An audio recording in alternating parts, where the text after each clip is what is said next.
أنا اليوم على أعلى قمة في جبال روكي في ولاية كولورادو. هذه الجبال طبعا جبال شاهقة، وسلسلة جبال طويلة جدا تمتد من كندا حتى نيو مكسيكو في أمريكا.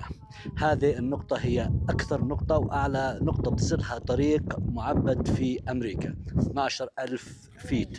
الجبال طبعا الطقس فيها بتغير كل ساعة، من مطر برد لرياح. يعني الجو متقلب، قبل نص ساعة كان في مطر بس الآن الجو حلو وحظنا حلو. بس المشكلة وانت طالع على الجبل يعني 3500 متر بتحس في ضغط، ونبضات القلب بتزيد، وفي صعوبة في التنفس. أنا شعرت فيها بشكل كبير، وارتحت تقريبا مرتين ثلاثة عشان نسبة الأكسجين بتكون أقل، والضغط الجوي بيكون كثير أقل من الأسفل. منظر بديع جميل جدا، يعني مخيف، تشعر في جمال الطبيعة، كأنك أنت والغيم على نفس المستوى. حتى في يعني بحيرة في وسط الجبال والثلج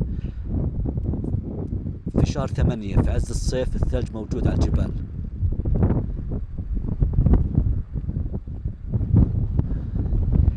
منظر مدهش.